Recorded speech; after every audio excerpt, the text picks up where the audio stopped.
కన్న ప్రేమ మీదకు ఏదీ రాదు, అసలు పోల్చలేం కూడా. జంతువులు కూడా కన్న ప్రేమను మరచిపోవు. ఈ మధ్య రాక్షసుల్లా మారిన కామాంధులైన తల్లిదండ్రులు తమ పిల్లలను చంపేస్తున్నారు. కానీ నిజమైన ప్రేమ ఉంటే ప్రాణాలను కూడా లెక్క చేయరు. చైనాలోని ఓ తండ్రి తన కొడుకు కోసం ఏకంగా సరిగా సైన్స్ కూడా తెలియకపోయినా సైంటిస్ట్గా మారాడు.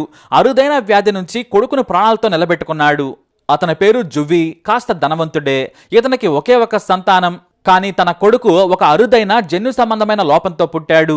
అదేంటంటే మెంకీస్ సిండ్రోమ్. ఈ వ్యాధితో బాధపడుతూ ఉన్నాడు. అంటే శరీరంలోని కాపర్ను సరిగా ప్రాసెస్ చేయలేదు. అందువల్ల కాపర్ వేగంగా తగ్గిపోతుంది. ఓసారి బ్లడ్ ప్లాస్మాలో కాపర్ లెవెల్స్ తగ్గిపోతే లివర్, బ్రెయిన్ సరిగా పనిచేయదు. ఇక కాపర్ మీద ఆధారపడే ఎంజైమ్స్ కూడా యాక్టివిటీస్ ని కోల్పోతాయి. అంతేకాదు ప్రాసెస్ చేయని కాపర్ అంతా వేరే చోటకు చేరుతుంది. మరీ ముఖ్యంగా కిడ్నీల్లో పెరిగిపోతుంది. దాని వలన చనిపోతారు. ఈ మెంకీస్ సిండ్రోమ్ జువి కొడుకుకొచ్చింది. అప్పటి వరకు చైనాలో దొరికే ప్రఖ్యాత సంస్థల నుంచి మెడిసిన్స్ తెచ్చుకున్నాడు. కొడుకుకి ఇస్తూ ఉన్నాడు. దీనికి చికిత్స ఉంది, కానీ పూర్తిగా నయం చేయలేం. కేవలం మందుల మీదే జీవితాంతం బ్రతకాలి. ఇప్పుడు మందులు కూడా లేకుంటే 3 ఏళ్ల లోపే చనిపోతాడు జువి కొడుకు. అయితే కొడుకుకు జీవనమరణ సమస్య ఉన్నా కూడా పోరాడుతూ ఉన్నాడు. కొడుకంటే ప్రాణం. అందుకే బీజింగ్ లోని ఓ సంస్థ నుంచి మెడిసిన్ సేకరించి ఇస్తున్నాడు. అయితే కరోనా జువి కొంప ముంచింది. మొత్తం దేశమంతా స్తంభించిపోయింది.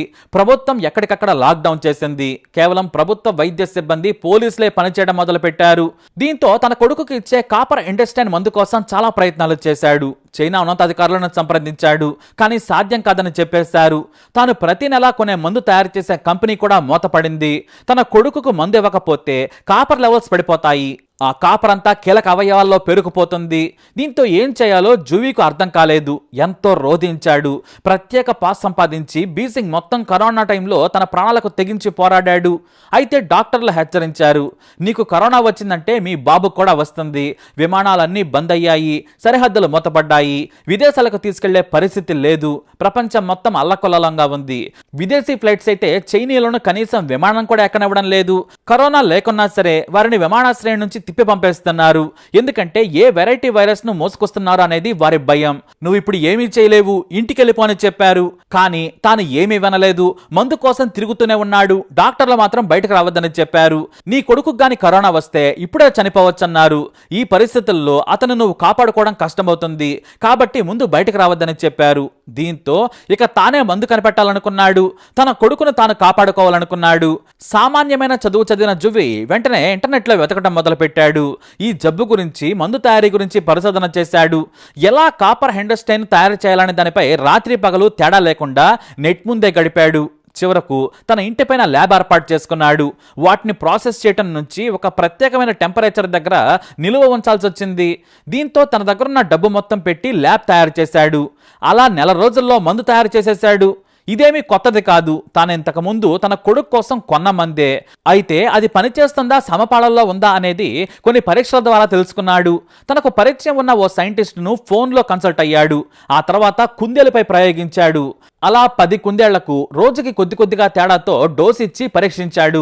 దాదాపు 6 కుందేళ్లు వారం తర్వాత కూడా ఆరోగ్యంగా ఉన్నాయి. ఎలాంటి చెడు ప్రభావం చూపించలేదు. అయినా సరే భయపడ్డాడు. నా కొడుకు మీద చెడు ప్రభావం చూపిస్తే చనిపోతాడు. అలాని కొడుకును చావుకు వదిలేసి దేవుడి మీద భారం వేయలేడు. ఇక కుటుంబ సభ్యులకు చెబితే వారు కూడా వద్దని వారించారు. జువీకేమో ఏం చేయాలో అర్థం కాలేదు. ఇక ఒకటే నిర్ణయానికి వచ్చాడు. ఆ మందుని తన మీదే ప్రయోగించుకున్నాడు. తాను తయారు చేసిన మందును ప్రయోగించుకొని 4 రోజులు వెయిట్ చేశాడు. తన మీద ఎలాంటి దుష్ప్రభావం చూపించలేదు. పైగా కాపర్ లెవెల్స్ ను బ్యాలెన్స్ చేసినట్లు పరీక్షల్లో తేలింది. దీంతో ఆ వెంటనే దేవుడి మీద భారం వేసేసి తన కొడుకుకు తాను తయారు చేసిన మందు ఇచ్చేశాడు. ఎందుకంటే తాను మందు వేయకపోయినా చనిపోతాడు. లాక్డౌన్ ఎప్పుడు ముగుస్తుందో తెలియదు. లాక్డౌన్ ఎత్తేసినా వెంటనే మందు దొరకపోవచ్చు.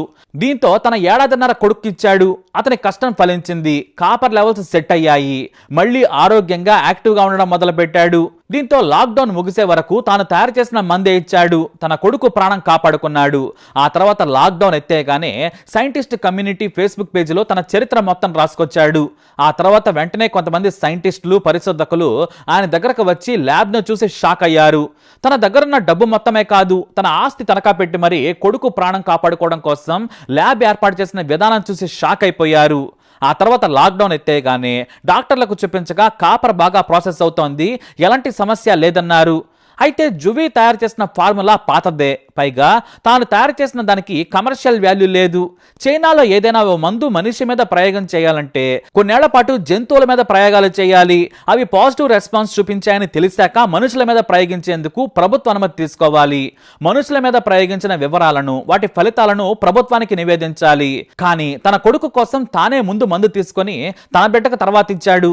అయితే జువి కొడుకు ప్రాణం ఎప్పుడైనా పోవచ్చు, కానీ తన శక్తి మేర కాపాడుకుంటానని మీడియాకు చెప్పాడు జువి. నయం కాని ఈ జబ్బుకు చికిత్స ఆధారం. ఎన్నేళ్లు ఇలా మందులతో బతుకుతాడో తెలియదు, కానీ కాపాడుకుంటూనే వస్తాడు జువి. జువి చైనాలో గ్రేటెస్ట్ ఫాదర్ గా పేరు తెచ్చుకోవడమే కాదు, దేవుడి లాంటి నాన్న అనే బిరుదు కూడా సంపాదించుకున్నాడు. మరి జువిపై మీరేమంటారు? మీ అభిప్రాయాన్ని కమెంట్ ద్వారా తెలియజేయండి. వీడిని లైక్ చేయండి, షేర్ చేయండి, మా ఛానల్ని సబ్స్క్రైబ్ చేసుకోండి.